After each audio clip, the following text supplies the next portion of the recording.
자, 데일리 검사 못 받은 분들 나오겠습니다. 그 저기 뭐야 준성이 답지 받았어. 무슨 일이요?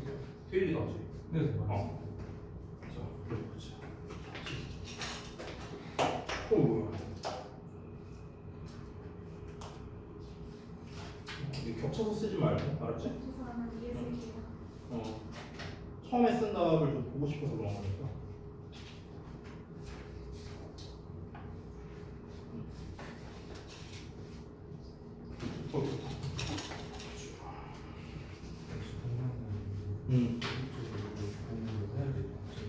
아니. 왜냐면 내가 안 써놨잖아. 아니 그거는 이제 그 답지 볼 때 보기 편하라고 내가 해놓은 거고 여기다가는 안 해도 돼. 잘했다. 아니 알지? 이씨 하지도 않았는데 떠들어서 자수가.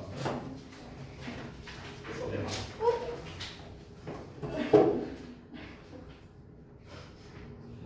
네 소리 때문에 더 놀란다고. 내 소리 때문에 자식아. 자, 시간이 좀 많이 지체가 됐으니까 얼른 하도록 하겠습니다. 자, 봅시다. 첫 번째. 지난번에 이제 우리가 배웠던 유닛 3번, 4번 이 부분을 좀 이제 통합해서 이제 이번에 문제를 좀 출제했어요. 동사의 시제 파트 그리고 조동사와 법 이게 우리가 지난 시간에 했었던 거죠. 그래서 이제 벌써 제가 되게 여러 번 설명했던 건데 시제를 배우고 난 다음에 이제 조동사를 배우고 그 다음에 가정법으로 이어진 거 이렇게 제가 얘기를 했었고 이 세트를 이제 다 설명을 했었습니다. 자, 이 세 가지는 이제 공통적으로 뭐가 중요하다? 독해적인 측면에서 중요하다 뭐 이런 얘기를 했었죠. 그렇죠?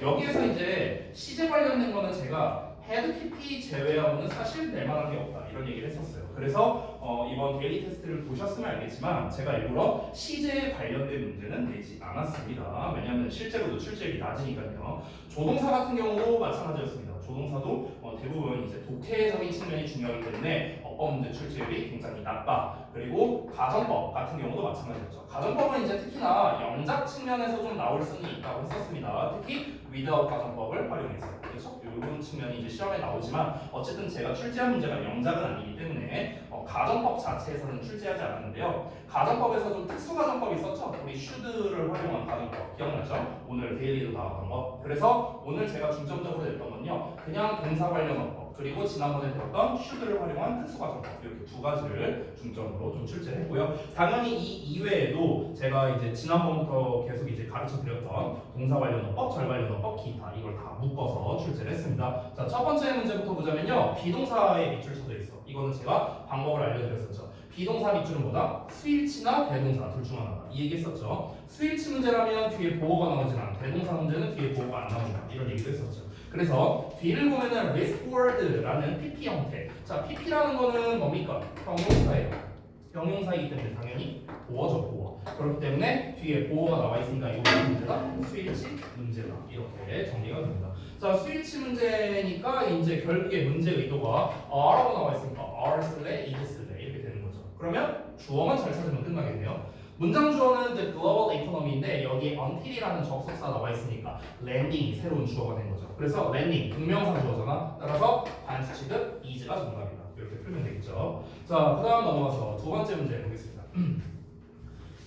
자, 2번 문제 같은 경우도 비동사에 밑줄 쳐져 있으니까 원래대로라면 스위치와 대동사 문제인데 얘는 조금 특이한 녀석이 있죠. 뭡니까? 바로 여기 recommended라는 녀석이 나왔습니다. 우리가 지난번에 배웠던 주장, 명령, 요구, 제안, 충고, 권장 뭐 이런 류의 동사가 나오면 대절 이하에 당위성을 나타낸다. 그러면 should를 쓰고요. 당위성을 나타내지 않는다면 should를 쓰지 않는다. 이런 걸 배웠었어요. 자, 그래서 일단 뒷부분 이 대절 이하의 내용이 해야 한다라는 해석과 어울리냐 안 어울리냐 이걸 이제 먼저 따져봐야 됩니다. 따져봤을 때 서류상의 어떠한 변경이나 추가 사항이 메디컬 팀에게 전달되어야 한다라고 의사가 권고했습니다. 이렇게 얘기한 거죠. 그렇죠? 그럼 여기서는 전달되어야 한다라는 뭐 해야 한다라는 이 해석과 잘 어울리죠. 그렇기 때문에 이 앞에 뭐가 생략되어 있다? should가 생략되어 있다라고도 볼 수 있는 거죠. 지난 시간에 배웠던 거죠. 그렇기 때문에 were가 아니라 동사 원형이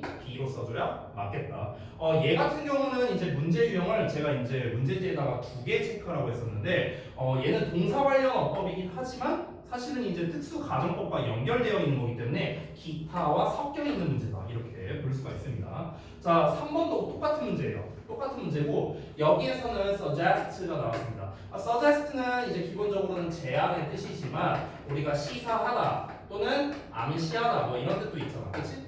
제안하다의 뜻일 때만 우리가 이 should와 연계해서 should가 생략되어 있다 이렇게 볼 수가 있는데 시사나 암시의 뜻이라면 이제 should가 생략된 걸로 볼 수가 없다. 지난 시간에 했었죠? 기억나요? 지난번에 이걸 가르칠 때 제가 상중하 난이도로 나눠서 설명을 드렸어요. 기억나요? 상중하 난이도. 방금 우리가 봤던 2번 문제가 하 난이도였고요. 이 3번 문제가 중 난이도에 해당하는 거였죠. 그래서 해석을 해봐야 돼요, 역시나. 근데 그 연구가 생각을 해봐. 연구가 제안한다라는 말 자체가 벌써 이상하지 않아? 연구가 뭘 제안하겠어요? 연구가 뭔가를 보여준다, 암시한다, 시사한다 이런 의미가 적절하겠죠. 따라서 여기서는 제안하다라는 말 자체가 성립할 수가 없는 거예요. 주어가 연구니까. 그래서 시사 또는 암시의 뜻이기 때문에 이 녀석은 뭐다? 앞에 should가 생략되어 있는 형태가 불가능하다는 거야. 그렇기 때문에 원래 수, 시제, 인칭에 맞춰서 써야 되는데 지금 시제를 보면 여기 suggest 현재 시제죠? 그럼 여기도 똑같이 현재 시제에 맞춰서 써야 되고요. 주어가 intake죠, intake. 3인칭 단수형이기 때문에 is라는 형태로 써야 정답입니다. 됐죠? 이렇게. 자, 그 다음에 넘어가서 모의고사 유형 보겠습니다. 자, 모의고사 유형에는 지금 제가 이렇게 각 단서들을 이렇게 체크를 했습니다. 아까 준성이가 이제 여기에서 기본 분석을 해야 되느냐 이렇게 질문했는데 제가 한 가지를 빠뜨렸네요. 절 관련된 문제를 풀 때는 구문 분석을 해야 됩니다. 절 관련된 문제 특히 물론 동사 관련 어법도 원래는 구문 분석을 해야 되는데 다 하기에는 조금 번거로우니까 절 관련된 문제. 여기서 절 관련된 문제는 4번과 5번이죠. 그렇죠? 이 두 개. 요 놈들은 구문 분석을 해야 돼요. 완전한지 불완전한지. 자, 1번부터 보겠습니다.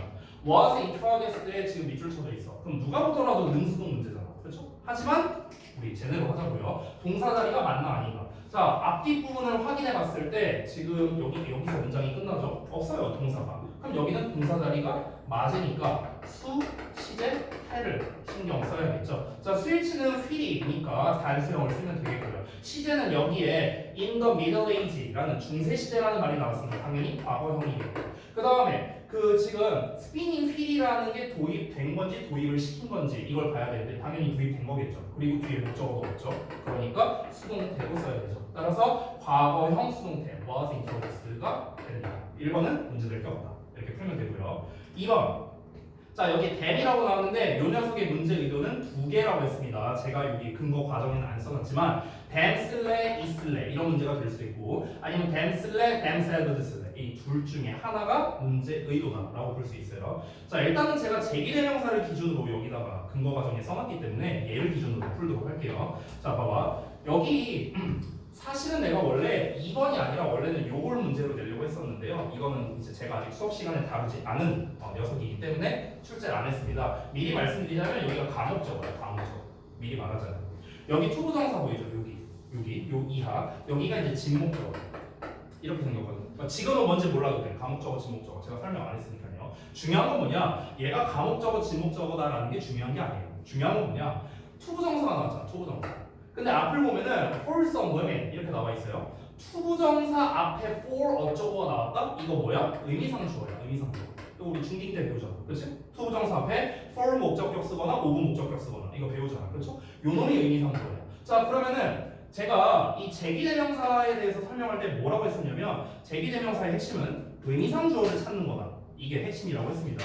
즉, 이 support를 동사라고 생각하면 돼. support를 동사라 생각하고 그럼 앞에 나와 있는 some women 여기가 주어예요. 됐어? 그럼 여기 뒤에 나와 있는 dam이 목적어겠죠. 됐니? 이렇게 따져봤을 때 이 의미상 주어와 목적어가 둘이 동일 인물이다. 그러면은 damn salved 쓰는 거고 만약 둘이 동일 인물이 아니다. 그러면 이제 dam을 써야겠죠. 됐니? 이렇게 구분을 해야 된다. 자, 그럼 이제 여기서 봤을 때 이것은 만들었대 해석 없고 가능하게 만들었대 일부 여성들이 그들을 지원하는 것을 가능하게 만들었대. 그럼 여기서 그들이 누군지를 알아야 될 거 아니야. 그들은 누구겠어? 당연히 그 일부 여성들 자기 자신을 말하는 거겠죠. 그러니까 의미상 주어와 목적어가 동일하기 때문에 제기대명사 themselves로 써줘야 된다. 그래서 2번은 틀렸다. 자, 그 다음에 3번 볼게요. 이게 은근히 많이 나오거든. 이 needing이냐 needed냐 뒤에 지금 투부정사 나왔잖아. 이게 은근 많이 나와. 그래서 좀 설명을 좀 잘 들어주세요. 자, 일단 동사 관련어법이니까 동사 자리가 맞냐? 뒤에 was decreased 동사가 명확하게 나왔어. 그럼 여기는 당연히 동사 자리가 아니야. 준동사 써야겠죠. ing로 나왔으니까 우리가 이제 생각할 수 있는 게 동명사거나 아니면 분사거나 둘 중 하나일 거 아니야. 그렇지? 근데 동명사이려면 얘가 주어여야 되는데 앞에 the labor 주어가 이미 나와 있잖아. 그렇지? 그럼 얘는 동명사는 안 된다는 거죠. 그럼 남는 건 뭡니까? 분사란 소리야. 분사. 분사니까 결국 무슨 문제야? ing 쓸래? pp 쓸래? 결국 이 문제라는 걸 알 수 있죠. 능수동 문제. 그럼 이제 중요한 건 뭐냐면 뒤에 목적어가 있냐 없냐를 봐야 되는데 여기서 하나 알려줄게요. 우리가 저 need라는 녀석을 잘 봐봐. 지금 주어가 the labor잖아. 주어가 이렇게 나와 있고 뒤에 need라는 형태가 나와 있어. 얘를 needing으로 써야 되냐, needed로 써야 되냐. 지금 이게 문제잖아. 그렇죠? 근데 이 need라는 말 자체가 필요로 하다라는 뜻이거든요. 필요로 하다. 필요로 하다. 그래서 우리가 보통 need 다음에는 투부정사를 많이 쓰죠. 투부정사 하는 것을 필요로 하다 이렇게 많이 쓰죠. 그래서 이 투부정사가 엄밀히 말하면 원래는 목적어란 말이야. 주어가 이 투부정사라는 행위를 필요로 한다 이런 뜻이란 말이야. 원래는 그래요. 근데 보통 이 needing이나 needed나 이런 형태가 나왔을 때 뒤에 to를 쓰면은 얘가 목적어가 아니라 얘가 부사로 쓰이는 경우가 훨씬 많아요.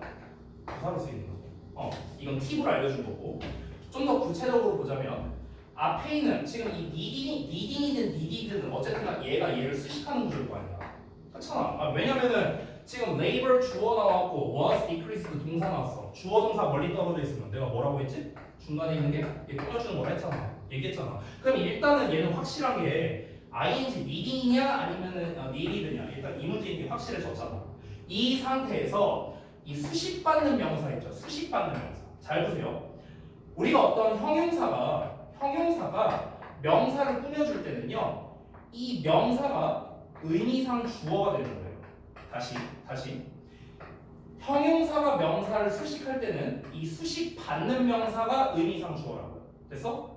그러면은 needing이냐 needed냐를 결정할 때 필요로 하는 거냐 필요로 되는 거냐 이거잖아 지금. 근데 누가 필요로 하는 거냐 또는 누가 필요로 되는 거냐 그 주어가 누구냐?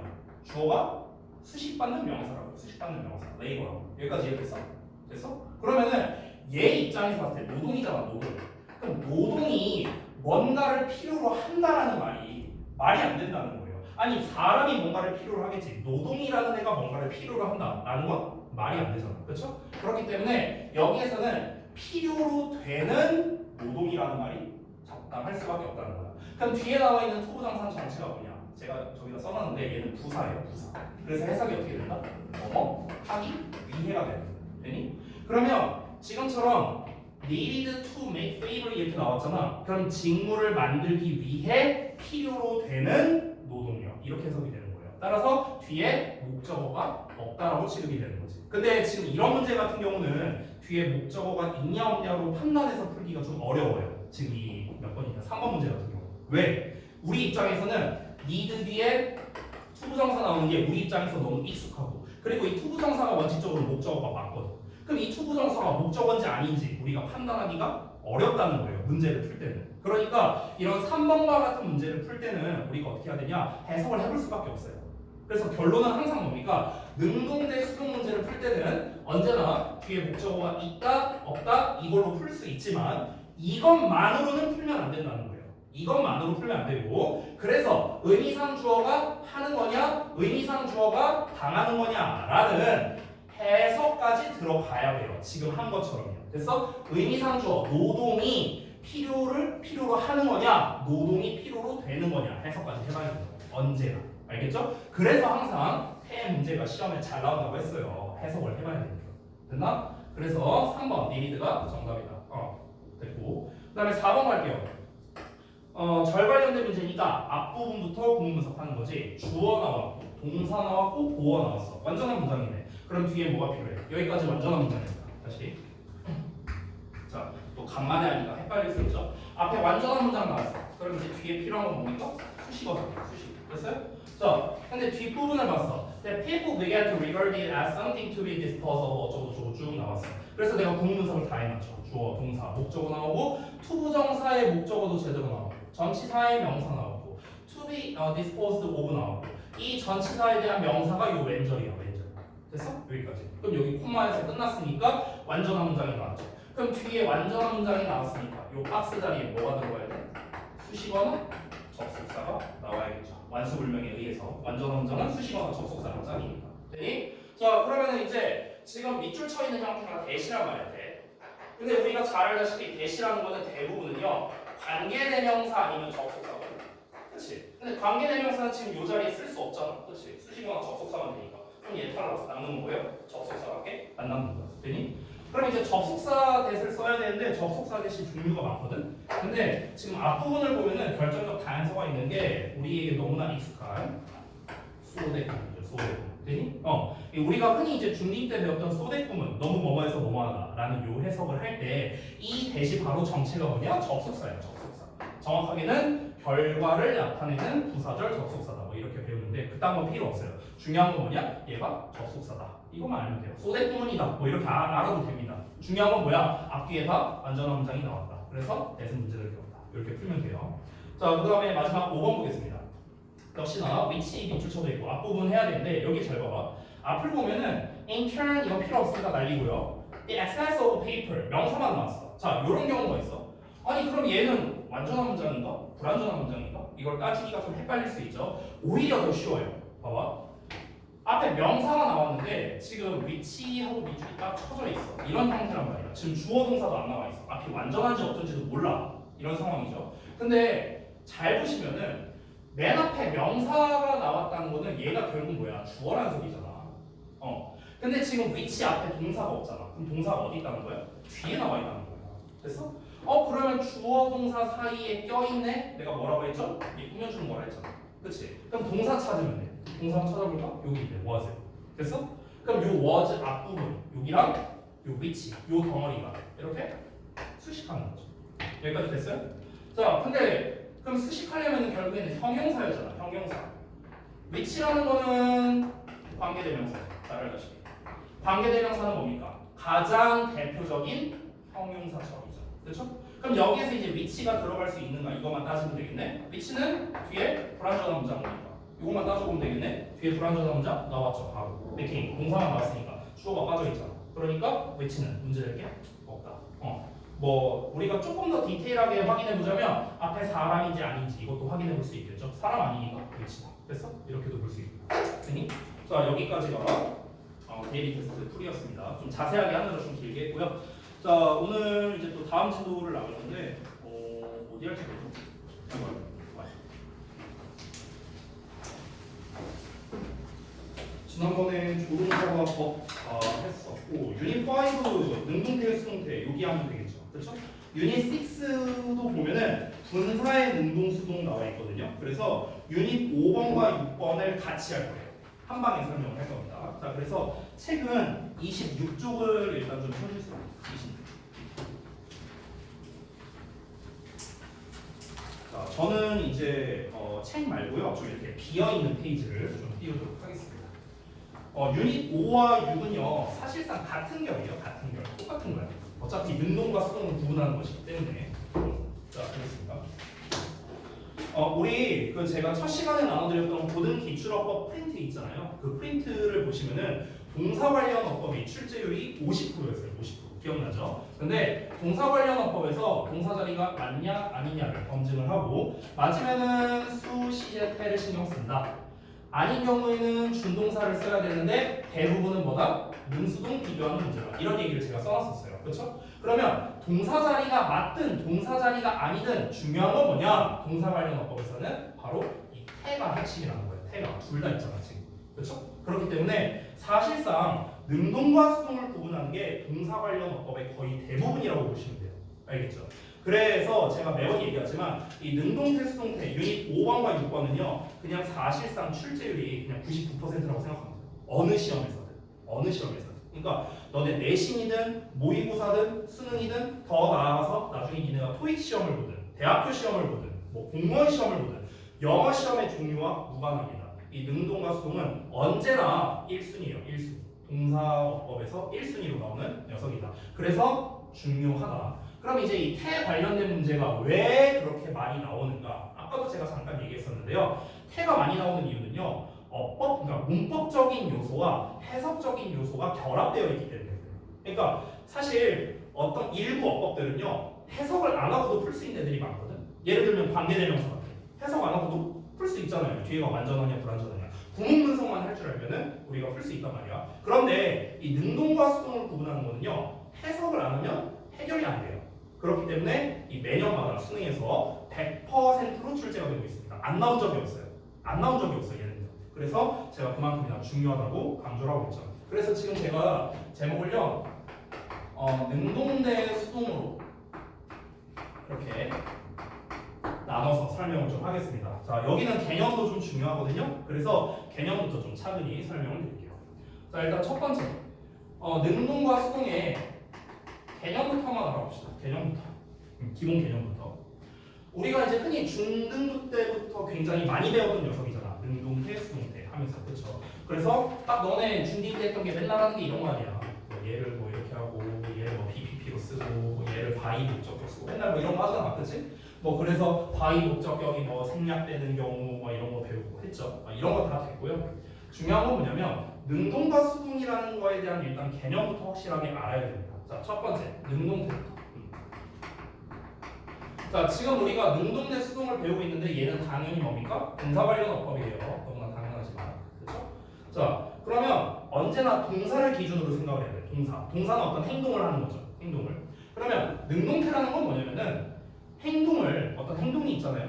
그럼 그 행동을 하는 입장에서 서술하는 걸 능동태다 해요. 다시 행동을 하는 입장에서 서술하는 형태. 이게 능동태고요. 그 다음에 수동태는 반대입니다. 행동을 당하는 입장이에요. 당하는 입장에서 서술하는 방식. 이게 수동태거든. 그럼 여기에서 행동을 하는 입장이라고 써놨고 행동을 당하는 입장이라고 제가 써놨는데 행동을 하는 입장 이게 바로 뭐냐? 이게 주어예요. 주어. 행동을 당하는 입장 얘는 뭡니까? 목적어가 됩니다. 됐어? 그럼 여러분 잘 따라오세요. 우리가 영어 문장에 존재하는 성분이 그 문장의 형식이 5개잖아요. 1, 2, 3, 4, 5 형식. 근데 이 1, 2, 3, 4, 5 형식을 잘 생각해봐. 내가 그냥 대충 써볼게. 1, 2, 3, 4, 5 이렇게 있잖아. 대충 필요할 때 썼어요. 그럼 이 문장 모든 형식을 봤을 때 모든 형식에는 주어가 있어요. 그렇죠? 모든 형식엔 주어가 있죠. 그렇기 때문에 능동태는요 모든 형식에서 가능한 형태예요. 왜? 주어 입장에서 말하는 거라 했는데 주어는 다 있잖아 모든 문장에. 그러니까 능동태는 모든 형식에서 사용이 가능합니다. 모든 형식에서 사용 가능합니다. 근데 수동태라는 녀석은 당하는 입장에서 말하는 거란 말이야. 당하는 입장. 당하는 입장이 누구라고? 목적어라고. 목적어. 행동을 당하는 입장. 근데 목적어는 여기밖에 없잖아요. 지금 보시면. 그렇죠? 여기밖에 없죠. 즉 1, 2 형식에는 목적어가 없으니까. 그러면 결국 수동태라는 거는요. 어디에서? 3, 4, 5 형식에서만 가능한 거예요.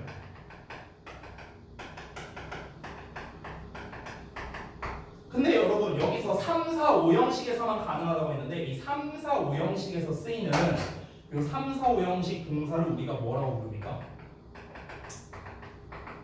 타동사라고 부르죠. 타동사. 그렇죠? 요 동사들 있잖아요. 3, 4, 5 형식 동사. 이걸 우리가 타동사라고 부른단 말이에요. 그렇죠? 1, 2 형식 동사는 자동사라고 부르죠. 그렇죠? 그러니까 수동태라는 녀석은요. 타동사만 수동형이 가능한 거예요. 타동사만. 그러면은 결국에는 반대로 말하면 뭡니까?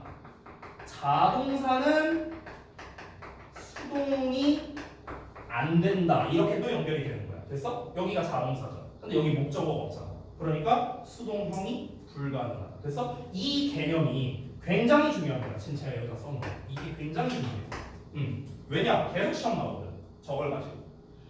대표적인 게 뭐냐면요. 예를 들면 이런 거야. happen 같은 단어, happen.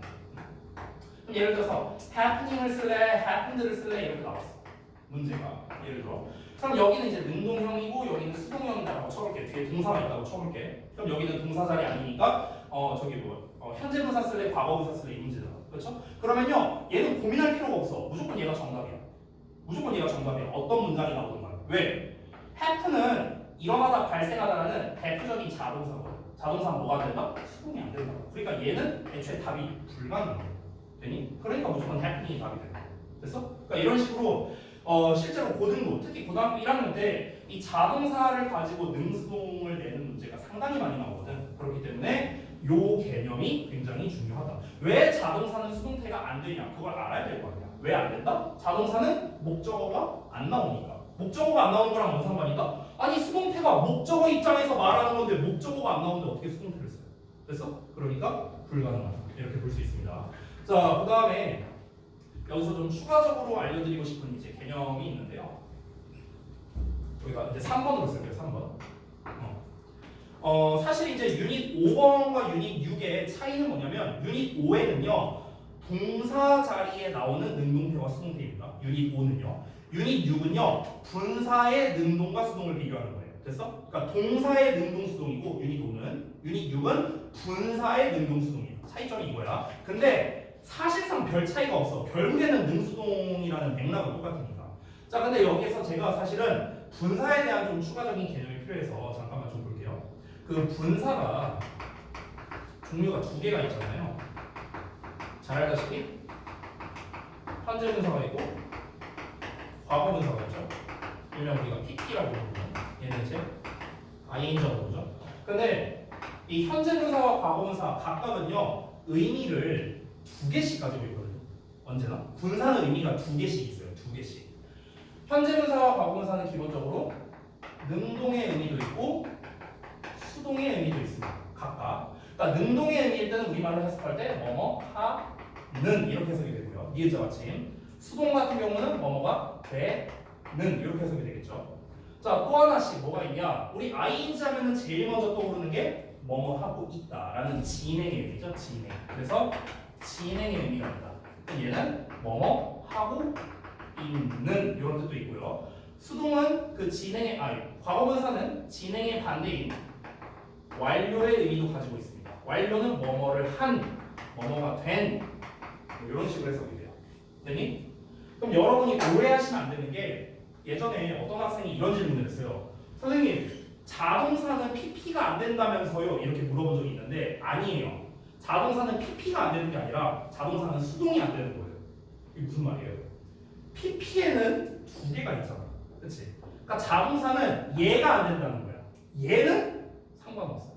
얘는 상관없다고. 그냥 단적인 예시를 보자면 여러분 자동사의 가장 대표가 비동사잖아. 비동사. 그렇죠? 그럼 여러분 봐봐. have been이라는 형태 어때요? 굉장히 익숙하죠? 많이 봤죠? 우리가 뭐라고 부릅니까? 현재 완료라고 부르는 녀석이잖아. 그렇죠? 그럼 여기서의 PP는 뭡니까? 수동이 아니라 완료야, 완료. 그러니까 얘는 문제가 없는 거야. 근데 여러분 is, been 이런 형태 본 적 있어요? 이런 형태 본 적이 없을 겁니다. 왜? 얘는 수동이거든요. 수동. 근데 비동사는 뭐다? 자동사니까 수동이 안 되거든. 되니? 그러니까 이 PP라는 녀석이 이렇게 의미가 두 가지가 있고 자동사는 여기서는 불가능하다. 여기는 자타동사 둘 다 가능하다. 됐어? 요거까지도 좀 하나 알아주시기 바랍니다. 자, 그럼 여기까지 일단 이제 제가 능동수동을 이제 푸는 데 있어서 필요한 이제 개념 세 가지를 썼어요. 다시 한번 능동태는 모든 형식에서 가능하다는 점, 수동태는 3, 4, 5 형식, 즉 타동사로만 가능하다는 거, 더불어서 분사라는 녀석은 각각 두 가지의 의미가 있다는 거. 여기까지 일단 설명을 드렸습니다. 그럼 이제 가장 중요한 거를 설명해야겠는데 여기를 좀 지울게요. 자, 여기다 2번 쓰겠습니다. 2번. 그럼 가장 중요한 건 뭐냐면 결국 얘가 시험에 어떻게 나오는지잖아. 그래서 우리가 어떻게 풀어야 되느냐. 시험에 어떻게 나오냐면요. 결국 이거예요. 이거야. 능동 쓸래 수동 쓸래. 결국 시험에 나오는 건 얘밖에 없어. 그래서 제가 2번에다가 뭐라고 쓸 거냐면요. 능동, 수동, 구분법이라고 쓰겠습니다. 구분법. 결국 이거 알면은요. 어떤 시험 문제든 다 풀 수 있어요. 왜냐면 결국 문제가 이걸로 나오니까. 알겠죠? 능동, 수동, 구분법. 여러분이 이제 동사 관련어법 풀이 과정을 우리가 지금 몇 주 동안 계속 연습하고 있죠. 그렇죠? 데일리에서도 연습하고 있고 지금 우리가 이렇게 그 숙제에서도 계속 연습을 하고 있습니다. 자, 이 과정에서 이 능수동 구분법까지 너네가 확실하게 안다면 그러면 모든 어법의 절반이 나오는 동사 관련 어법 이제 다 해결 가능한 거예요. 전부 다. 알겠죠? 이렇게 할 수만 있다면. 자, 가볼게요. 방법이 두 가지가 있어요. 첫 번째는 해석을 이용하는 방법이 있습니다. 해석. 여러분이 이제 흔히 능동은 하는 거다, 수동은 당하는 거다 다 알고 있잖아요. 그렇죠? 이거 모르는 사람이 어디 있어? 그거는 너무나 당연한 거니까 제가 설명을 생략할게요. 핵심만 말하겠습니다. 해석을 이용할 때 어떻게 해야 되냐면요. 아까 우리가 데일리 테스트 풀 때 제가 잠깐 말씀드렸었는데 의미상 주어를 찾는 게 핵심이에요. 파악하는 거. 이게 핵심입니다. 이게 제일 중요해요. 이거를 못 찾으면은 아무런 문제 푸는데 의미가 없습니다. 됐어? 그러니까 예를 들어서 ing 쓸래, pp 쓸래 이렇게 문제가 나왔다고 쳐볼게. 이렇게 나왔다고 쳐볼게. 그럼 여러분이 ing는 하는 거야, pp는 되는 거야 이거 다 알잖아. 이거 다 알잖아. 근데 이걸 안다고 해서 니네가 능수동 문제를 다 맞췄나? 아니라고요. 그게 아니라고. 그럼 니네가 왜 틀렸냐면 누가 하는 건데 누가 하는 거고 누가 당하는 건데 이 누가를 찾는 게 중요하거든. 얘네 해석을 어떻게 하느냐 이게 중요한 게 아니야. 이건 다 알아요. 내 아들내미도 알아. 중요한 건 뭐냐? 누가 하는 거냐고. 이게 중요한 거예요. 알겠어요? 그래서 의미상 주어를 파악하는 게 중요하기 때문에 의미상 주어를 제가 모든 경우의 수를 다 알려드릴게요. 알겠죠? 자, 일단은 첫 번째 일반적인 동사 자리에 나왔다고 쳐볼게요. 주어 나오고 비동사에 pp 나왔어요. 어쩌고 이렇게 나왔다고 쳐볼게. 그럼 당연히 의미상 주어는 뭡니까? 의미상 주어를 제가 파란색으로 표시할게요. 얘가 의미상 주어가 됩니다. 1번 케이스. 자, 그 다음 2번 케이스. 이건 뭐 당연하죠, 그렇죠? 얘가 당연히 의미상 주어겠죠.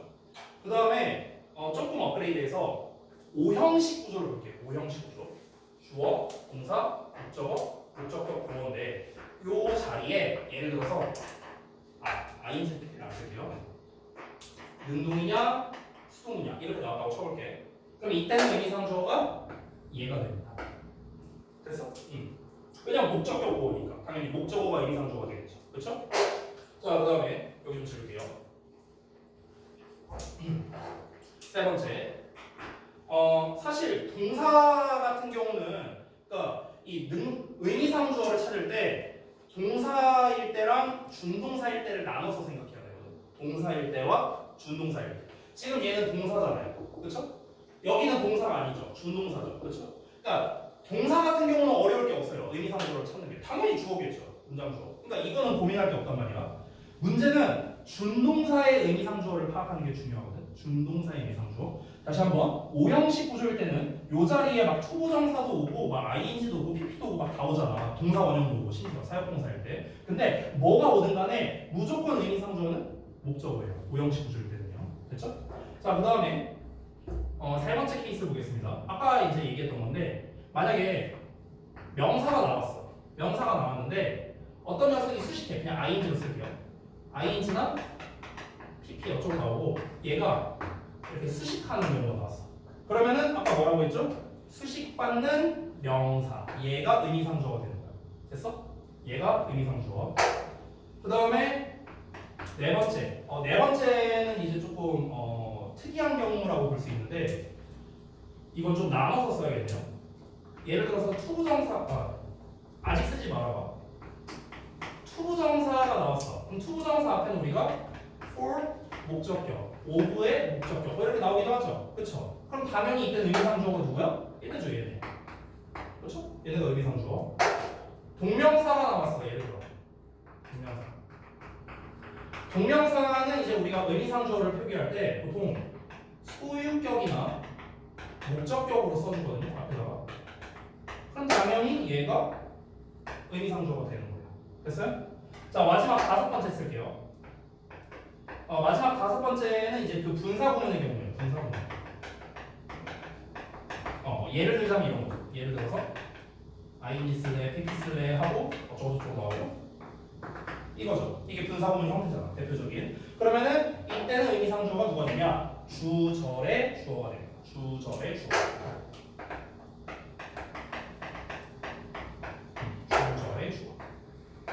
맞았어? 그래서 여기까지가 의미상주어의 종류였다. 얘네만 알면 사실 거의 끝이에요. 거의 의미상주어는요. 그러니까 다시 한번 말하지만 하는 거냐 당하는 거냐 해석이 중요한 게 아니라고요. 그건 너네가 다 알아.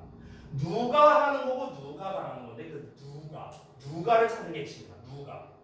1번처럼 평범하게 나왔어요. 비동사의 PP, 뭐 ing 쓸래, PP 쓸래 이렇게 나왔다. 그러면은 얘가 하면은 ing, 얘가 당하면 PP, 그렇죠? 얘가 이걸 하면 ing, 얘가 이걸 당하면 PP, 그렇죠? 이 요놈, 요 수식과는 명사가 하는 거면 ing, 얘가 당하면 PP, 얘가 하면 to 동사원형, 얘가 당하면 to be PP, 됐냐? 이런 식이야. to be PP도 써놓게. to be PP. 그 다음에 똑같아요. 소유격이나 목적격이 하면 ing, 얘가 당하면 pp, 수동형을 써놓을게요. 빈 pp예요. 수동형. 그 다음에 분사구문, 이 주절의 주어가 하는 거면 ing, 얘가 당하면 pp. 됐어요? 이런 식으로. 그러니까 핵심은 뭐냐면 의미상 주어를 찾아서 얘가 하냐 당하냐 이렇게 해석을 해야 된다는 거야. 그냥 하는 거냐 당하는 거냐 이렇게 해석하는 게 아니라 누가 하는 거고 누가 당하는 거냐, 누가, 이게 제일 중요하다고. 알겠죠? 이것만 파악할 줄 알면 돼요. 자, 그 다음에 바로 넘어가서 두 번째 어법을 이용하는 경우. 이거는 제가 사실 중간중간에 지금까지 되게 여러 번 설명했던 건데요. 결론부터 말하자면, 그러니까 능동 뒤에는 목적어가 오고 수동 뒤에는 목적어가 일반적으로 안 온다, 이런 얘기를 제가 되게 많이 했죠. 오늘 데일리 때도 얘기를 했고요. 왜 이런 일이 발생하는지를 설명해 줄게요. 그러니까 왜 이런 일이 발생하냐면, 봐봐. 일단 삼형식을 기준으로 할 수밖에 없겠죠. 이건 안 써도 돼. 봐봐. 원리를 설명하는 거니까. 삼형식을 기준으로 볼게요. 지금 동사를 기준으로, 지금 이 동사는 어떤 형태입니까? 능동태죠. 그렇죠? 얘를 수동태로 바꾸면 어때요? BPP가 될 거 아니야. 그렇죠? 이렇게 되잖아. 수동태로 바꾸면. 그러면 지금 얘는 능동태고 얘는 수동태거든. 근데 능동태 뒤에 뭐가 나왔어? 목적어 나왔잖아. 그렇지? 근데 수동태로 바뀌니까 어때요? 뒤에 목적어가 안 나와있죠. 됐죠? 이거예요. 이게 원리예요. 원리. 간단합니다. 그러니까 수동태 뒤에 왜 목적어가 안 나오냐면, 수동태라는 건 아까 처음에 제가 여기다가 썼었는데 목적어 입장에서 말하는 게 수동태라고 했어요. 목적어 입장에서. 내가 책상을 때려. 예를 들어서. 그러면은 여기서의 행동은 때리다야. 때리다. 그럼 이 때리다라는 동사를 기준으로 입장이 두 개가 나오죠. 때리는 선생님의 입장, 맞는 책상의 입장. 둘의 입장이 나오죠. 행동을 하는, 즉 주어의 입장에서 말할 때는 내가 책상을 때린다. 이게 능동태. 행동을 당하는 책상의 입장에서 말하면 책상이 선생님한테 맞는다. 수동태가 된 거죠. 그렇죠? 이렇게 두 개의 입장이 나오는데, 다시 돌아가서. 그러면 애초에 당하는 입장에서 말하려면 당하는 놈을 앞으로 빼야 될 거 아니야. 이 입장에서 말하는 거니까. 그렇죠? 그럼 자연스럽게 목적어가 앞으로 빠져나가니까 수동태 뒤에는 목적어가 나올 수가 없는 겁니다. 그래서 이런 원리예요. 이런 원리. 자, 그런데 문제가 있어요. 여기까지 일반적인 케이스인데 이게 반대가 되는 케이스가 있어요. 반대로 됐죠. 그렇죠? 이건 어떤 경우냐? 자, 봐봐. 하나 더 쓸게요. 보호가 나오는 경우도 있거든. 자, 이건 어떤 경우냐면 능동 뒤에 목적어가 나온다라는 거는요. 얘는 3, 4, 5형식의 경우예요. 맞죠? 뒤에 목적어 다 나오잖아. 3, 4, 5형식에서 동사 뒤에 나오잖아. 그렇죠? 능동 뒤에 목적어가 안 나온다는 거야. 결론이 뭡니까? 1, 2형식. 즉 한마디로 말하면 자동사인 경우죠. 자동사인 경우. 됐어요? 딴 거를 볼게.